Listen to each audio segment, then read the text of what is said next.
الحمد لله وكفى وسلام على عباده الذين اصطفى. كان النبي صلى الله عليه وسلم يقول في خطبته إن أحسن الكلام كلام الله وأحسن الهدي هدي محمد صلى الله تعالى عليه وسلم وخير الهدي هدي محمد صلى الله عليه وسلم وخير الأمور عوازمها وشر الأمور محدثاتها وكل محدثة بدعة. بزرگوں اور بھائیوں، نبی پاک صلی اللہ علیہ وسلم جمعہ کے خطبوں میں اکثر 4 باتیں فرمایا کرتے تھے. اس سے ان 4 باتوں کی اہمیت کا اندازہ ہوتا ہے. جو بات اہم ہوتی ہے وہ بار بار کہی جاتی ہے. قرآن کریم میں بھی فَبِأَيِّ آلَاءِ رَبِّكُمَا تُكَذِّبَانِ،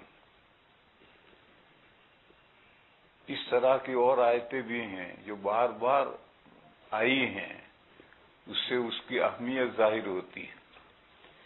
تو اکثر جمعہ کے اکثر خطبوں میں نبی پاک صلی اللہ علیہ وسلم یہ جو 4 باتیں فرماتے تھے تو اس سے ان 4 باتوں کی اہمیت ظاہر ہوتی ہے. پہلی بات کیا تھی؟ باتوں میں، کلام میں سب سے بہترین بات، بہترین کلام اللہ کا کلام ہے. قرآن پاک یہ اللہ کا کلام ہے. قرآن پاک سے پہلے جتنی کتابیں آئی، کتنی کتابیں آئیں معلوم نہیں. ایک روایت میں 104 کتابوں کا تذکرہ آیا ہے، مگر یہ روایتیں سب ایسی ہی ہوتی ہیں، کوئی اعلیٰ درجے کی نہیں ہوتی. جیسے انبیاء اور رسول کتنے آئے، ایک روایت میں ہے کہ 1,24,000 آئے. یہ روایت بھی ایسی ضعیف روایت ہے، اور ضعیف روایت بھی روایت ہے. لیکن صحیح اور ضعیف میں فرق کیا ہے؟ صحیح روایت میں جو بات آئی وہ پکی ہے، اور ضعیف روایت میں جو بات آئی ہے کچی ہے. پکی بات پر تو اعتقاد رکھا جائے گا، کچی بات پر کیا اعتقاد رکھیں. اس لیے ضعیف حدیث میں جو مضمون آیا ہے اس کا اعتقاد نہیں رکھنا چاہیے. اور اگر عمل کرنے کی چیز ہے تو اس کو فرض و واجب، سنت مؤکدہ نہیں سمجھنا چاہیے، بلکہ مستحب سمجھنا چاہیے. کرو اوکے، نہ کرو اوکے. اور عقیدہ ہے، ماننے کی بات ہے، عمل کی بات نہیں ہے، تو پھر اس کا یقین نہیں ہونا چاہیے کہ ایک پاسبل احتمال ہے.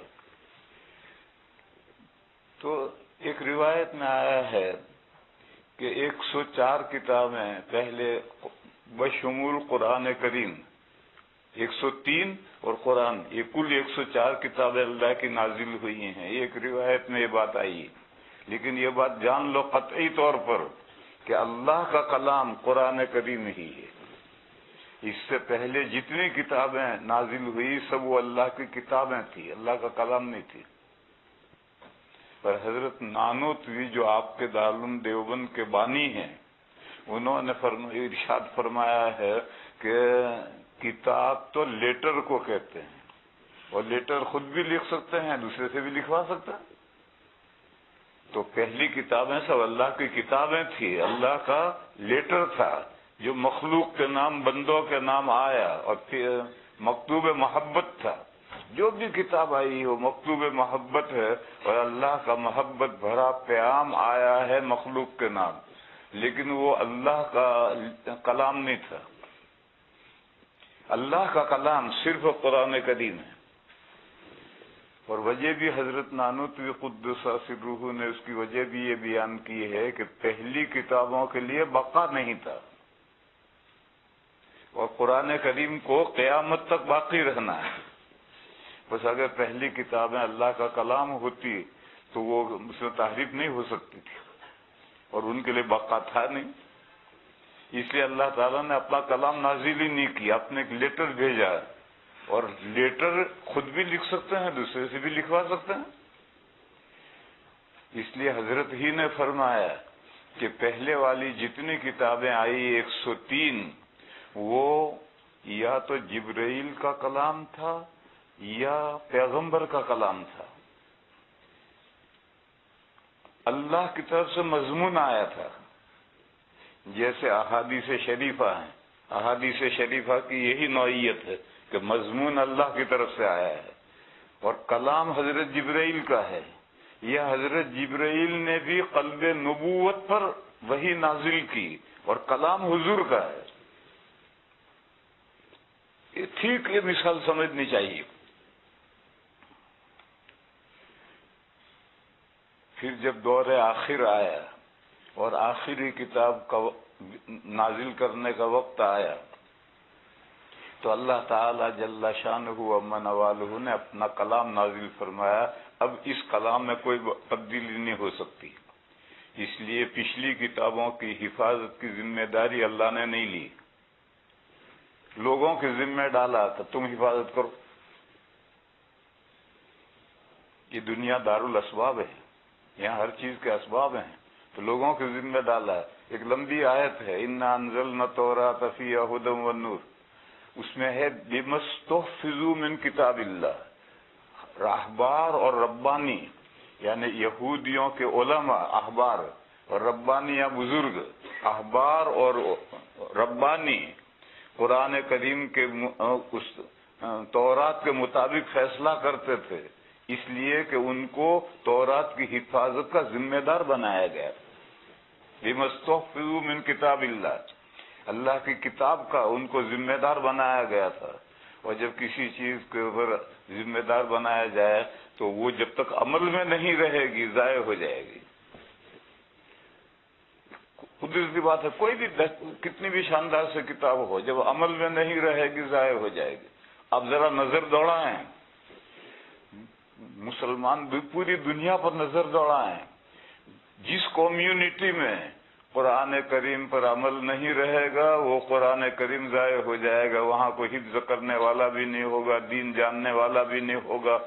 لوگ گھڑ گھڑ کر کے دین کی باتوں پر عمل کریں گے، قرآن پر عمل نہیں کریں گے. قرآن ضائع ہو جائے گا، اس کا حفاظت کرنے والا بھی کوئی نہیں ہوگا. میں ایک مثال دوں. میری قوم نارتھ گجرات میں رہتی ہے جو مومن کہلاتے ہیں، اور بامبے میں وہ چیلیا کہلاتے ہیں. میری قوم میرے دادا کے زمانے تک پرلے درجے کی گمراہ قوم تھی. میرے دادا اور نانا اللہ کے فضل سے ہدایت پر آئے ہیں، اور ہماری قوم مسلمان ہوئی ہے آج سے 700 سال پہلے. پیر کبیر الدین رحمت اللہ علیہ ایک بزرگ باہر سے آئے ہوئے تھے، ان کے ہاتھ پر مسلمان ہوئے تھے. وہ بڑے آدمی تھے. پھر ان کی اولاد نے ہمیں گمراہ کر دیا.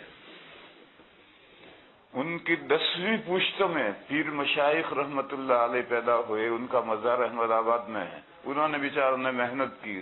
ان کی محنت ان کے اولاد میں کچھ دنوں تک رہی. اس کے بعد پھر ان کے اولاد نے بھی ہمیں گمراہ کر دیا اور ہم شیعہ بدعتی ہو کر رہ گئے. شیعہ بھی پکے نہیں تھے، بدعتی بھی پکے نہیں تھے. اور قرآن کیا ہوتا ہے ہم جانتے ہی نہیں تھے. ہماری قوم میں کوئی حافظ نہیں ہوتا تھا. میری قوم میں سب سے پہلا حافظ میرے ماموں رحمت اللہ علیہ ہوئے تھے، جو ڈابھیل میں انہوں نے حفظ کیا تھا. اس کے بعد میں پھر ہم 3 طالب علموں نے قرآن حفظ کیا دورے سے فارغ ہو کر. باقی ہماری قوم میں کوئی حافظ ہی نہیں تھا، اور اب گھر گھر حافظ ہے. اور جب قرآن کو جانتے ہی نہیں تھے تو قرآن پر عمل کہاں تھا ہمارا؟ ہم آدھے شیعہ تھے، آدھے بدعتی تھے. حسن حسین رہے رضی اللہ تعالی عنہما کا عالم نکالتے تھے اور تعزیہ نکالتے تھے. تعزیہ نکالتے تھے، شیعوں کا عمل تھا. اور حضرت حسن حسین کا علم نکالتے تھے، یہ بدعتیوں کا عمل ہے۔ اور جب قرآن کا رواج ہی نہیں، نہ پڑھنے پڑھانے کا رواج ہے، نہ حفظ کرنے کا رواج ہے، نہ سمجھنے سمجھانے کا رواج ہے، تو پھر اس پر عمل کہاں سے ہوگا؟ تو میں کہہ رہا تھا کہ جہاں قرآن سے بعد ہو جائے گا، دوری ہو جائے گی، یہ صورتحال پیدا ہوگی، قرآن کی حفاظت بھی مشکل ہو جائے گی، حفظ کرنے والے بھی نہیں رہیں گے۔ تو جیسے اللہ تعالیٰ نے تورات کی حفاظت احبار و رہبان پر ڈالی، بما استحفظوا من کتاب اللہ وکانوا علیہ شہداء، عمل بھی اس پر تھا ان کا عمل بھی اس پر رہے اور وہ اس کی حفاظت بھی کریں۔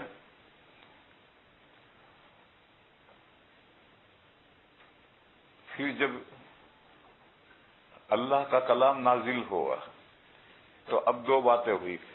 قرآن کریم کی حفاظت کی ذمہ داری اللہ نے خود لی، کیونکہ پہلے سے تجربہ ہوا تھا کہ یہود کو کہ اللہ کی کتاب کی حفاظت کی ذمہ داری سونپی گئی، مگر ان اللہ کے بندوں نے اللہ کی کتاب کی حفاظت نہیں کی، تحریف کر ڈالی، بگڑ گئی، اپنی اصلی حالت میں تورات نہیں رہی۔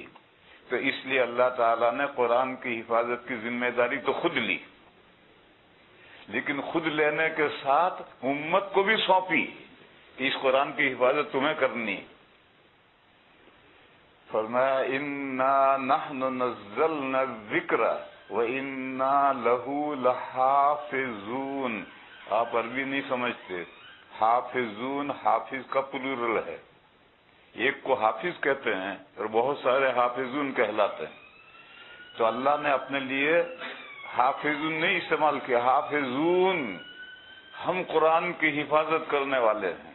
اس میں اشارہ دیا کہ اللہ تعالیٰ اس عالم میں قرآن کریم کی حفاظت فرمائیں گے حافظوں کی مدد سے۔ تو بندوں کو بھی سونپا، خود بھی ذمہ داری لی، پہلے تو خود ذمہ داری لی کہ قرآن کریم ہم نے اتارا ہے، ہم اس کے نگہبان ہیں، حفاظت کرنے والے ہیں، اور ہم اس کی حفاظت کرنے والے ہیں۔ اس میں لفظ ایسا لائے کہ جس سے یہ ذمہ داری امت پر چلی جائے، کندھوں پر۔ اسی لیے میرے بھائیوں، نبی پاک صلی اللہ علیہ وسلم کی وفات کے بعد جنگ یمامہ ہوئی، مسلمہ کذاب کے ساتھ جنگ ہوئی، اس میں کہتے ہیں یقولون، میں ذمہ داری نہیں لیتا اس فگر کی، کہتے ہیں کہ 500 حافظ شہید ہوئے تھے۔ لوگ مبالغے بھی کرتے ہیں، 5 کے 50 بنا دیتے ہیں، 50 کے 500 بنا دیتے ہیں، ایک صفر لگانے سے ہی تو کام چل جائے گا۔ بہرحال حفاظ بہت شہید ہوئے۔ تو حضرت عمر رضی اللہ تعالیٰ عنہ نے حضرت ابو بکر رضی اللہ تعالیٰ عنہ کو مشورہ دیا کہ نبی پاک صلی اللہ علیہ وسلم نے قرآن کریم سرکاری ریکارڈ میں نہیں رکھا تھا، جو صورت پوری ہو جاتی تھی وہ پوری کاتبین وہی لکھتے تھے، پھر جو صحابی مانگتا تھا اس کو وہ صورت دے دی جاتی تھی۔ اب جس کو نقل لینی ہے وہاں سے لو، اوریجنل کاپی وہاں ہے۔ جب حضور کی آنکھ بند ہوئی تو حضور کے گھر میں لکھا ہوا قرآن کریم نہیں تھا، حالانکہ حضور اللہ کے رسول تو تھے ہی، امیر المومنین بھی تھے۔ حضور کے گھر میں جو ہوگا وہ سرکاری ریکارڈ میں ہوگا۔ تو جب حضور دنیا سے تشریف لے گئے تو قرآن کریم سرکاری ریکارڈ میں نہیں تھا۔ کیوں؟ اللہ نے اس قرآن کی حفاظت کا ذمہ دار امت کو بنایا ہے، تو حضور نے امت کو سونپ دیا، کوئی صورت اس کے پاس ہے، کوئی صورت اس کے پاس ہے، کوئی صورت اس کے پاس ہے۔ تو حضرت عمر رضی اللہ تعالیٰ عنہ نے حضرت ابو بکر کو مشورہ دیا، وہ خلیفہ تھے، مشورہ دیا کہ اگر اس طرح سے آگے جنگیں ہوتی رہی اور حفاظ شہید ہوتے رہے تو ممکن ہے کہ قرآن ضائع ہو جائے، لہذا مختلف صحابہ کے پاس جو ہے وہاں سے اس کو سرکاری ریکارڈ میں لے لیا جائے۔ چنانچہ ایک صحابی کو ذمہ دار بنایا، انہوں نے ساری اوریجنل کاپیاں منگوائی، اور یہ اوریجنل تحریریں ہیں جو حضور کے ملاحظے سے گزری ہیں، اس کے 2 گواہ چاہیے، ایک گواہ تو وہی جس کے پاس وہ صورت ہے اور ایک دوسرا گواہ چاہیے۔ ایسے گواہیوں کے ساتھ، یہ گواہیاں قرآن کے ہونے پر نہیں ہیں، قرآن کا ہونا تو ساری صحابہ جانتے تھے حافظ سے، یہ گواہیاں ہیں کہ یہ تحریر اوریجنل ہے، کیونکہ اوریجنل میں سے پھر کاپیاں ہوئی تھی، اس نے لی کاپی، اس نے لی، اس نے کاپی لی، تو اوریجنل تحریر کون سی ہے؟ اس پر گواہیاں چاہیے. وہ گواہیوں کے ساتھ ساری صورتیں آ گئی. حضرت زید بن ثابت نے جیسی وہ تھی اسی طرح. پہلے کیسے تھی؟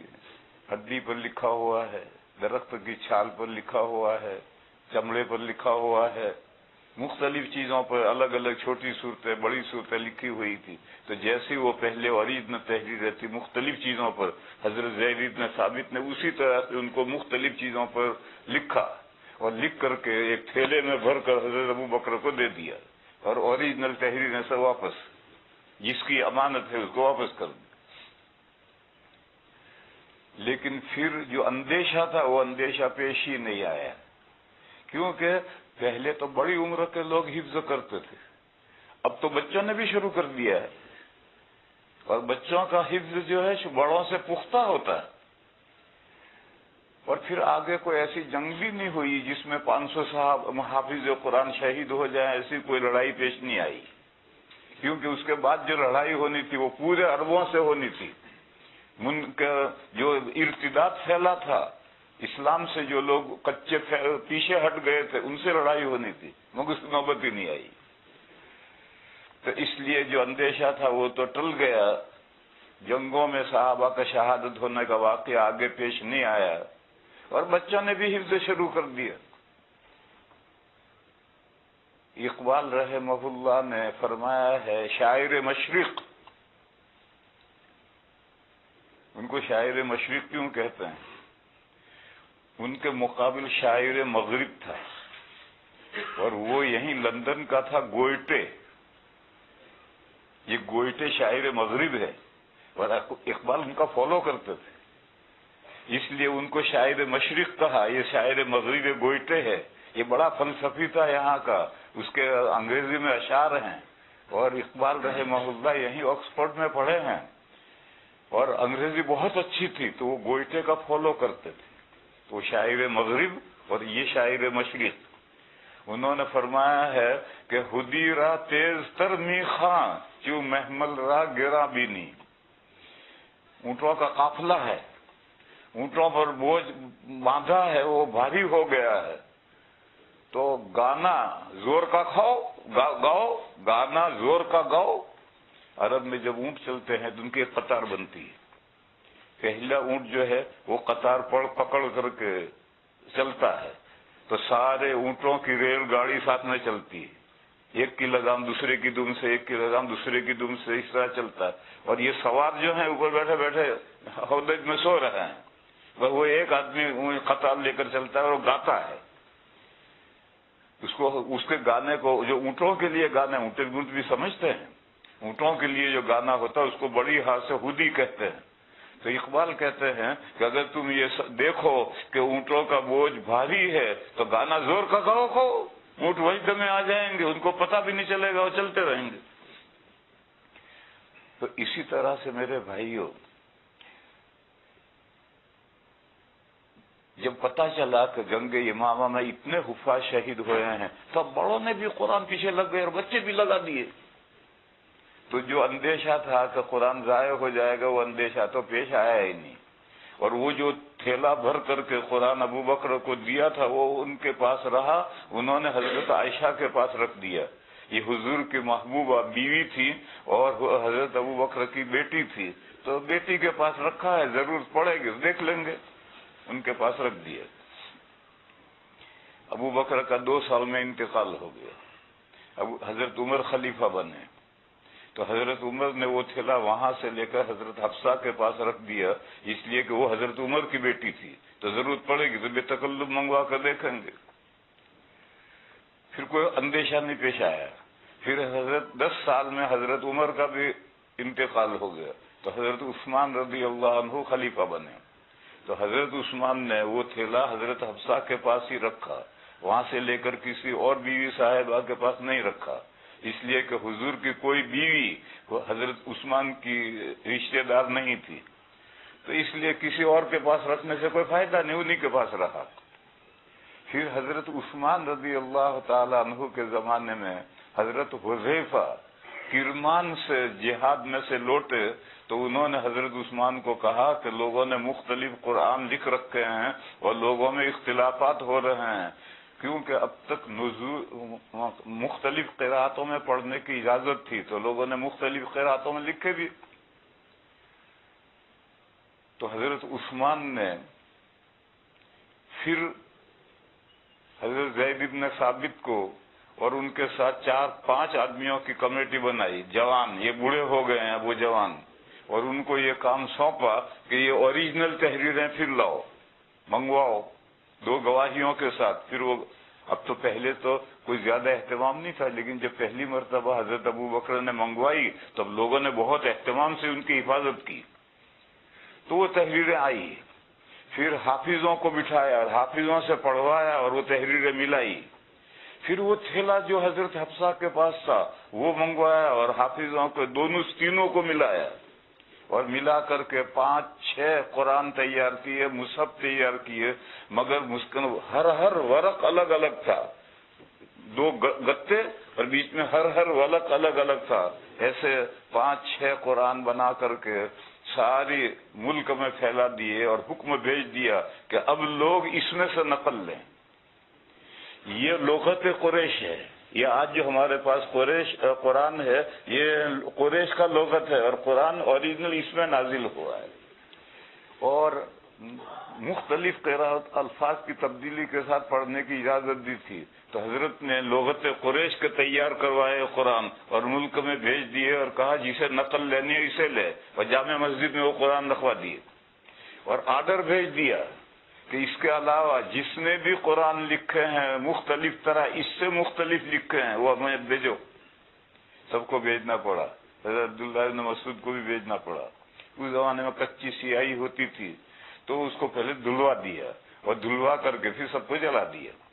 یوں حضرت عثمان نے ساری امت کو اس لغت قریش پر جمع کر دیا۔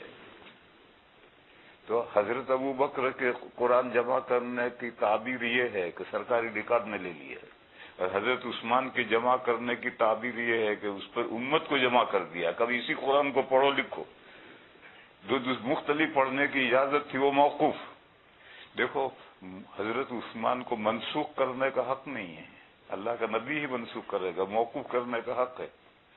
حضرت عمر رضی اللہ تعالی عنہ نے مؤلفۃ القلوب کا حصہ موقوف کیا ہے، منسوخ نہیں کیا، موقوف کیا ہے، ضرورت نہیں رہی۔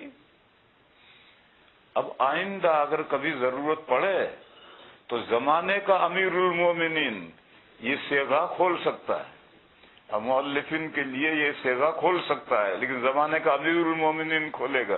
امیر المومنین نے بند کیا تو امیر المومنین کھولے گا۔ بہرحال حضرت عمر کو نسخہ کا حق نہیں ہے، نسخہ تو اللہ کا نبی ہی کے ذریعے، اللہ ہی نسخہ کرتے ہیں اور نبی کے ذریعے اطلاع دیتے ہیں۔ ایسے حضرت عثمان رضی اللہ تعالی عنہ نے جو 7 قرأتیں تھی وہ منسوخ نہیں کی، وہ اب بھی باقی ہیں، لیکن اس پر عمل نہیں کرنا۔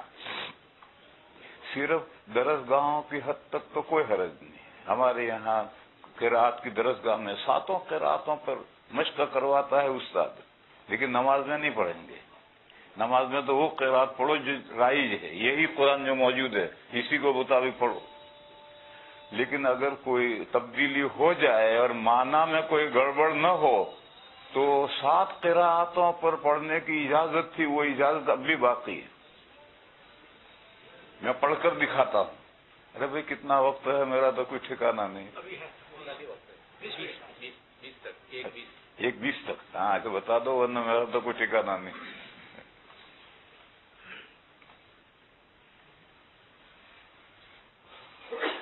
میں پڑھ کر دکھاتا ہوں۔ سورۃ الفرقان کی پہلی آیت ہے، تبارک الذی نزل الفرقان علی عبدہ لیکون للعالمین نذیرا۔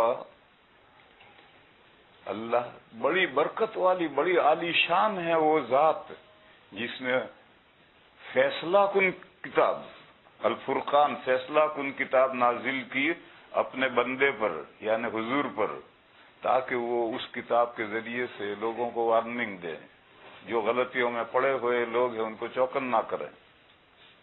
اب اس کو اگر کوئی پڑھتا ہے، دیکھو بڑی عمر میں جو قرآن حفظ کیا جاتا ہے اور بڑی عمر میں بھی اہل لسان ہے، مادری زبان اس کی عربی ہے، تو وہ معنی کی حفاظت کے ساتھ الفاظ میں تبدیلی کر دے گا۔ الفاظ کو باقی رکھنا بڑا مشکل ہوتا ہے۔ اور اجمی ہمارے بچے ایک حرف ادھر ادھر نہیں ہونے دیں گے، لیکن جو عربی ہے، مادری زبان عربی ہے اور بڑی عمر میں حفظ کیا ہے، تو بڑی عمر میں رٹا نہیں جاتا، زیادہ کم رٹا جاتا ہے۔ تو ایسی صورت کے اندر دماغ میں معنی ہے اور الفاظ بدل دیے، مفہوم وہی ادا کر دیا، تو اس نے تبارکا کے بجائے پڑھا تعال الذی، اس کا بھی یہی مطلب ہے۔ نزلہ کے بجائے پڑھا انزلہ، اس کا بھی یہی مطلب ہے۔ علی عبدہ کے بجائے پڑھا علی محمد، اس کا بھی یہی مطلب ہے۔ نذیرن کی جگہ پر پڑھا بشیرن، اس کا بھی یہی مطلب ہے۔ تو اگر ایسی تبدیلی نماز میں ہو جائے گی تو نماز ہو جائے گی، اس لیے کہ انزل القرآن علی سبعۃ احرف، مختلف طرح سے قرآن کریم پڑھنے کی اجازت دی گئی تھی۔ وہ مختلف طرح یہ ہیں جو میں نے پڑھ کر دکھائے، لیکن پڑھنا ہے یہی لغت قریشی کو پڑھنا ہے سب کو، لیکن نماز ہو جائے گی۔ نماز کیوں ہو جائے گی؟ حضرت عثمان کو نسخ کا حق نہیں، لہذا وہ 7 قراءات بھی باقی ہیں، لیکن حضرت عثمان رضی اللہ تعالی عنہ نے پوری امت کو لغت قریش پر جمع کیا ہے کہ ابھی یہی پڑھو۔ تو حضرت عثمان ہیں جامع الناس علی ھذا القرآن۔ یہ مسئلہ ایسا ہے کہ مستشرقین اس کو لے کر کے بہت غلط فہمیاں پیدا کرتے ہیں۔ اورینٹل، یہ جو ہے اسلام کو بدنام کرنے کے لیے جو اسلامی علوم پڑھتے ہیں، اورینٹل، یہ اس مسئلے کو لے کر بہت خربطہ کرتے ہیں کہ قرآن محفوظ نہیں تھا، یہ تو ابو بکر نے جمع کیا ہے، عثمان نے جمع کیا ہے۔ اس لیے میں نے اس کی جمع قرآن کی یہ پوری تفصیل سمجھائی کہ ان دونوں بزرگوں نے کچھ نہیں کیا ہے، سارا قرآن کریم مرتب بھی تھا، جمع بھی تھا، اور حضور بھی اسی ترتیب سے پڑھتے تھے، صحابہ بھی اسی ترتیب سے پڑھتے تھے، اور ہر رمضان میں جبرائیل آ کر دور کرواتے تھے۔ آخری سال میں تو جبرائیل نے 2 دور کروائے ہیں۔ اس سے حضور یہ سمجھے کہ اب میری وفات کا وقت قریب آیا ہے۔ یہاں سے معلوم ہوا کہ اگر کوئی حافظ ہے، اب تو نام کے حافظ تو بہت ہیں، لیکن کام کے حافظ تو بہت کم رہ گئے۔ لیکن یہ جو کام کے حافظ ہیں، یہ اگر قرآن کریم جوانی میں پڑھتے رہیں تو محفوظ رہے گا۔ جب بوڑھاپا آ جائے تو اب قرآن پڑھنے کی مقدار ڈبل کر دینی ہے، کیونکہ بوڑھاپے میں حافظہ کمزور ہوتا ہے، اور ڈبل پڑھو گے تو قرآن یاد رہے گا۔ تو آخری سال میں 2 دور کیوں کروائے؟ ہر سال رمضان میں 1 دور کرواتے تھے، آخری سال میں 2 دور کروائے، اس لیے کہ آخر امت کے لیے اشارہ ہو۔ حضور تو بوڑھے ہوئے ہی نہیں تھے، 63 سال میں وفات ہوئی، اور داڑھی اور سر میں 17 بال سفید ہوئے تھے، تو ایسا آدمی بوڑھا تھوڑی کہلاتا ہے۔ لیکن حضور کے لیے جو معاملہ ہوتا ہے وہ امت کے لیے تشریح ہوتی ہے، قانون ہوتا ہے۔ نبی پاک صلی اللہ علیہ وسلم تہجد تو بہت لمبا پڑھتے تھے، وتر پڑھ لیے، اس کے بعد پھر حضور لیٹ جاتے تھے۔ فجر کی جوں ہی اذان ہوتی تھی، حضرت بلال اذان شروع کرتے تو حضور لیٹے ہوئے اٹھ جاتے تھے، اور اٹھ کر کے فجر کی سنتیں پڑھتے تھے۔ ابن عمر رضی اللہ تعالی عنہما فرماتے ہیں کہ والاذان فی اذنہ، اس کے 2 مطلب ہیں، والاذان فی اذنہ۔ ایک تو یہ ہے کہ اذان پوری ہوتے ہوتے حضور 2 سنتیں پڑھ لیتے تھے، اذان سنتے رہتے تھے اور 2 سنتیں پڑھ لیتے تھے۔ ہمارے گجراتی نہیں پڑھتے، وہ تو اذان پوری ہوگی اس کے بعد کھڑے ہو کر سنتیں پڑھیں گے۔ پتہ نہیں ایک مسئلہ گجراتی کہاں سے لائے ہیں، گجراتیوں میں ہی ہے اور لوگوں میں نہیں ہے۔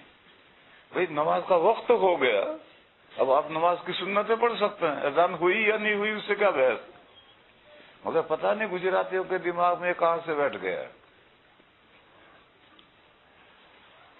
تو اذان شروع ہوتے ہی حضور کھڑے ہو کر کے فجر کی سنتیں پڑھتے تھے اور اذان پوری ہوتے ہوتے 2 رکعتیں پڑھ لیتے تھے۔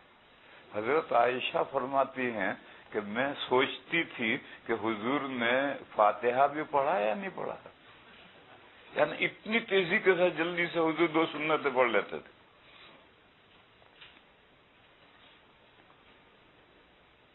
یہی مطلب صحیح ہے۔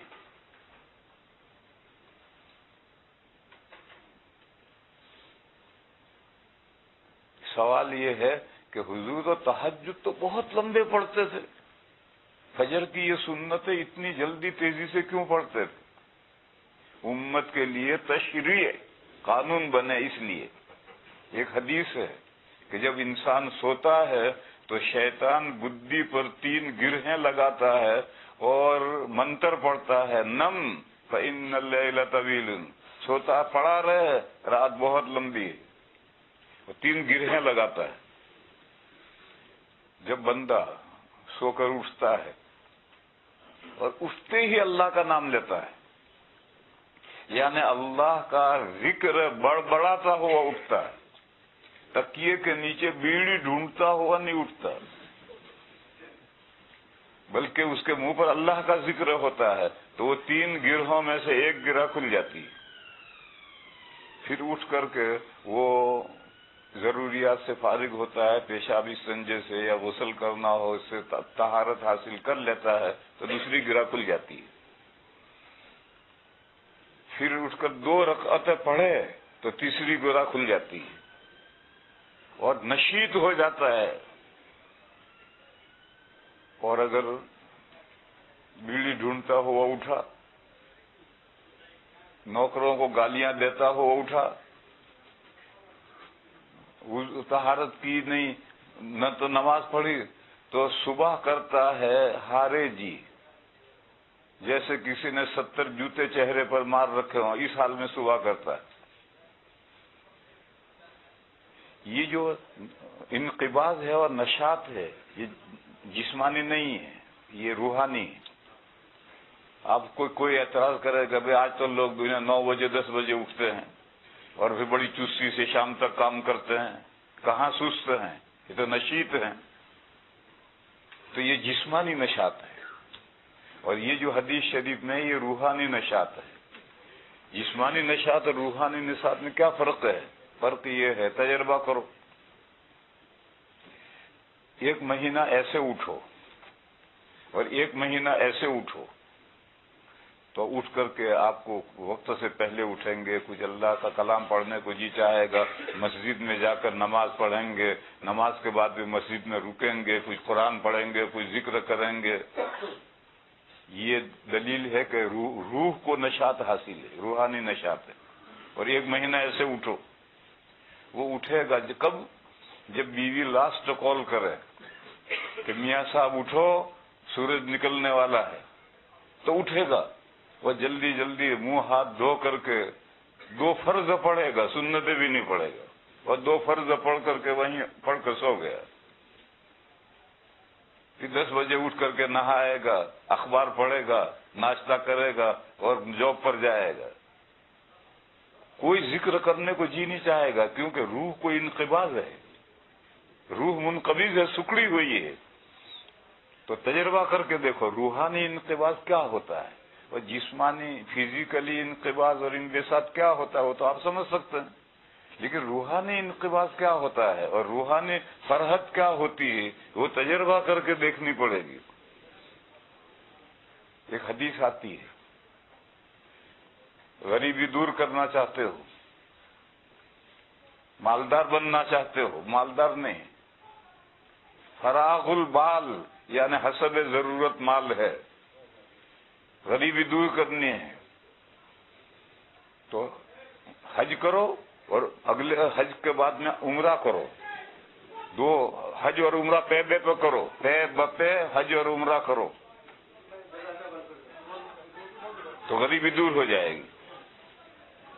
تو ہمارے طالب علم پوچھتے ہیں کہ حج میں 3 لاکھ خرچ ہوتے ہیں، عمرے میں 60,000 خرچ ہوتے ہیں، 1 سال میں ہم نے 3,60,000 خرچ کیے تو غریبی کہاں دور ہوگی؟ تو غریب ہو گئے، جو گھر میں تھا وہ بھی خرچ کر دیا۔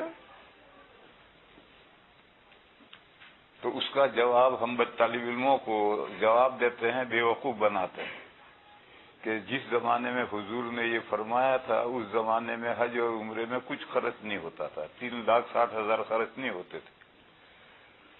11 نمبر کی سائیکل اٹھاؤ اور پیدل سفر کر کے مکہ جا کر حج کر کے آؤ، عمرہ کے لیے جاؤ، حج کر کے آؤ۔ جزیرۃ عرب ہی میں سے تو لوگ آتے تھے اور پیدل چلتے تھے، اور پیدل بھی جوتوں کے بغیر چلتے تھے، جوتے بھی گھستے نہیں تھے۔ لیکن آج جو خرچہ ہو گیا ہے یہ صورتحال بدلی ہے، اور 3,60,000 تو انڈیا میں سے خرچ ہوتا ہے، امریکہ میں سے تو اس کا دگنا تگنا خرچ ہوتا ہے۔ لہذا یہ بدلی ہوئی صورت کے ذریعے سے آپ اعتراض نہ کریں۔ جس وقت یہ ارشاد پاک فرمایا گیا تھا اس وقت ہر سال حج کرنا، ہر سال عمرہ کرنا، پیدل سفر کر کے کرنا تو لوگوں کے لیے کچھ مشکل نہیں تھا۔ پھر دوسری بات ہم یہ سمجھاتے ہیں کہ حج اور حج کے بعد اگلے سال میں عمرہ پے بپے کرو گے تو غریبی دور ہوگی۔ کیسے غریبی دور ہوگی؟ وہاں بھی تو تھوڑا بہت تو خرچ ہوتا ہی ہے۔ جزیرۃ العرب میں آج بھی 500 روپے میں حج ہو جاتا ہے اور 250 روپے میں عمرہ ہو جاتا ہے۔ نجد سے اس میں کا نام ریاض سے بسیں آتی ہیں، 125 روپے ریال لیتی ہیں، آنے جانے کے 125 ریال لیتی ہے، اور ہر وقت چلاتے رہتے عمرہ عمرہ عمرہ، اور باقی خرچہ کھانے پینے کا 500 ریال میں کام ہو جاتا ہے۔ اور حج میں لوگ بسوں میں آتے ہیں، قربانیاں بھی گھر سے لے کر میٹھا اندر لے کر آتے ہیں اور آ کر حج کرتے ہیں، تو 500 ریال میں حج ہو جاتا ہے، اور اتنی رقم کچھ زیادہ مشکل نہیں۔ اور انڈیا اور امریکہ سے رقم بڑی ہے تو اس سے اعتراض مت کرو۔ اور دوسری بات ہم کہتے ہیں کہ بہرحال کچھ نہ کچھ تو خرچ ہوتا ہی ہے، مالدار کیسے ہو جائے گا؟ تو اس کا جواب ہم دیتے ہیں تجربہ کرو۔ یہ دلیل سے سمجھانے کا مسئلہ نہیں، تجربہ کرو، اور پھر اگر تجربہ ناکام ہو تو ہمارے پاس آؤ، تجربہ ناکام نہیں ہوگا انشاءاللہ۔ ایک طالب علم علی گڑھ کا تھا، اس نے دارالعلوم دیوبند میں فون کیا کہ میرے کچھ اعتراضات ہیں، میں ان کو حل کرنے کے لیے دارالعلوم میں آنا چاہتا ہوں۔ محتمم صاحب نے مجھے فون کیا، میں نے کہا اس کو کہ تو ویلکم۔ وہ طالب علم آیا میرے پاس، بھیج دیا محتمم صاحب نے۔ اس نے کہا میرے اعتراضات تو بہت ہیں۔ پہلا اعتراض میرا یہ ہے کہ سائنس کہتی ہے کہ زمین گول ہے، اور قرآن یہ کہتا ہے کہ فرشناہا، ہم نے زمین کو بچھایا ہے، جیسے بستر بچھاتے ہیں اس طرح بچھایا ہے، اور سائنس کہتی ہے کہ زمین انڈے کی طرح گول ہے۔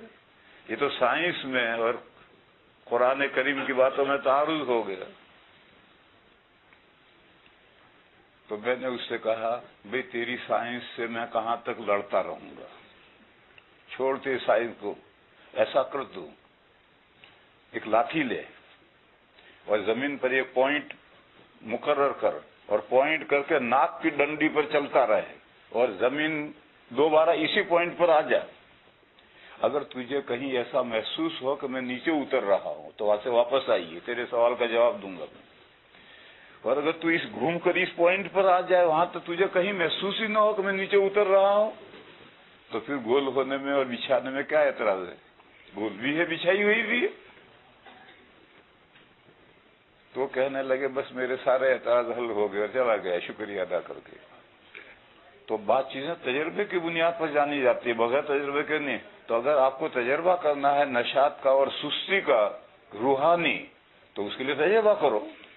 ایک مہینہ یوں اٹھ کر دیکھو، ایک مہینہ یوں اٹھ کر دیکھو، اور فوراً پتہ چل جائے گا۔ اور جو فزیکلی جسمانی چستی اور سستی ہے اس کا تعلق اس سے نہیں ہے، یہ تو پوری نیند آپ کو ملی ہے نہیں ملی ہے، آپ کی طبیعت ٹھیک ہے یا نہیں ہے، صبح 9 بجے 10 بجے اٹھے تو اب کیا حال ہوگا، وہ تو فزیکلی مسائل ہیں۔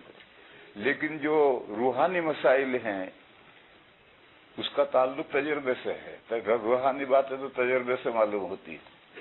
بہرحال میں کہہ ہی رہا تھا کہ جہاں قرآن کریم ہے اور اس کو لوگ پڑھتے بھی ہیں، سمجھتے بھی ہیں اور عمل بھی کرتے ہیں، تو وہاں کی صورتحال اور ہوگی۔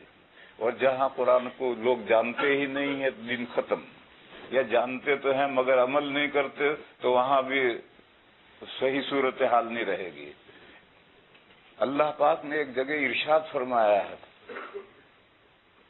کان الناس امۃ واحدہ فبعث اللہ النبیین مبشرین ومنذرین وانزل معهم الکتاب لیحکم بین الناس فیما اختلفوا فیہ۔ آدم علیہ السلام کے زمانے سے سب ایک امت تھی، سب مومنین تھے، کان الناس امۃ واحدہ۔ پھر آہستہ آہستہ لوگوں میں اختلافات شروع ہوئے، اور حضرت نوح علیہ السلام کا زمانہ آتے آتے گھٹا ٹوپ گمراہی پھیل گئی۔ آدم علیہ السلام میں اور نوح علیہ السلام میں کتنا فاصلہ ہے مجھے نہیں معلوم، اور بائبل جو فاصلہ بیان کرتی ہے اس پر اعتماد نہیں، لہذا فاصلہ متعین کرنے، زمانہ متعین کرنے کی کیا ضرورت ہے؟ بہرحال لمبا زمانہ ہے۔ بائبل یہ کہتی ہے کہ 10-11 ہزار سال ہے۔ بائبل میں آدم علیہ السلام سے لے کر نوح علیہ السلام تک تمام داداؤں کی عمریں لکھی ہیں، اور وہ اگر ہم جمع کریں تو وہ 11,000 سال ہوتے ہیں، لیکن ممکن ہے اس سے بھی زیادہ ہوں، ہمیں اس کے تعین کرنے کی کوئی ضرورت نہیں ہے۔ بہرحال نوح علیہ السلام کا زمانہ آتے آتے گمراہی گھٹا ٹوپ ہو گئی، سارے لوگ شرک میں مبتلا ہو گئے۔ تو پھر اب تک نبی آتے تھے، اب اللہ نے رسول بھیجے۔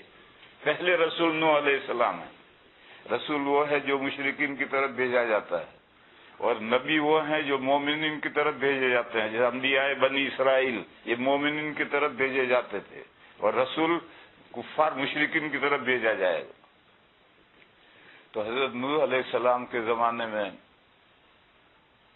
لوگ گمراہ ہو گئے، اس کو بیان نہیں کیا، بیچ میں حذف کر دیا، کیونکہ جو نامناسب بات ہے اس کو کہنے سے کیا فائدہ۔ کان الناس امۃ واحدہ، لوگ سب ایک امت تھے، یعنی مسلمان تھے۔ پھر سارے گمراہ ہو گئے، یہ بات نہیں کہی۔ کیوں نہیں کہی؟ یہ کہنے کی بات ہے بھلا؟ قرآن کہے گا گمراہ ہو گئے، گمراہی کو اعتباریت کا سرٹیفکیٹ مل جائے گا، تو نہیں کہی۔ آگے ایسا جملہ رکھیں گے جس سے وہ حذف کیا ہوا مضمون خود سمجھ میں آئے۔ اب یہ قاعدہ جو قرآن کا نہیں جانتا ہے وہ اس آیت کریمہ کو صحیح نہیں سمجھ پاتا ہے، تو اگلی بات نہیں کہی کہ پھر نوح علیہ السلام کا زمانہ آتے آتے سب گمراہی پر متفق ہو گئے، تو اللہ نے انبیاء بھیجے، انہوں نے مشرکین اور کفار کو ڈرایا، اور جو ایمان لائے ان کو خوشخبری دی، اور ان انبیاء پر اللہ نے کتابیں نازل کی تاکہ وہ انبیاء اس کتاب کے مطابق لوگوں کے جھگڑوں کے درمیان میں فیصلہ کریں۔ مجھے یہ مضمون سمجھانا ہے کہ لوگوں کے جھگڑوں کا فیصلہ کتاب اللہ سے اگر کرو گے اور مانو گے تو جھگڑے ختم ہوں گے، اور اگر کتاب اللہ سے جھگڑے نہیں، فیصلہ نہیں کرو گے یا کرو گے تو لوگ مانیں گے نہیں، تو جھگڑا کبھی بھی ختم نہیں ہوگا۔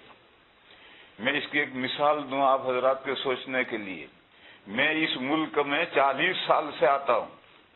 سب سے پہلے جب میں بولٹن میں آیا تھا اس وقت تو سخت گرمیوں کا 18-19 گھنٹے کا روزہ تھا۔ اب زمانہ گھوم کر کے 35 سال تو یہ ہو گئے، اور اب گرمیاں پھر جا کر لگ گئی ہیں سردیوں سے، تو 40 سال سے اس ملک کے اندر میں آیا ہوں۔ اس ملک میں تمام اہل حق چاند کے مسئلے میں، رمضان کے شروع اور رمضان کے ختم کے مسئلے میں سب متفق تھے، کوئی جھگڑا نہیں تھا۔ 35 سال پہلے یہ جھگڑا شروع ہوا، اور زدی سے شروع ہو گیا۔ اس کی تفصیل نہیں کرتا، مجھے 20 منٹ بتا رہے ہیں، اب 1 منٹ باقی ہے، اس کی 3 منٹ باقی ہیں، ادھر 1 منٹ باقی ہے، تو میں تفصیل نہیں کرتا۔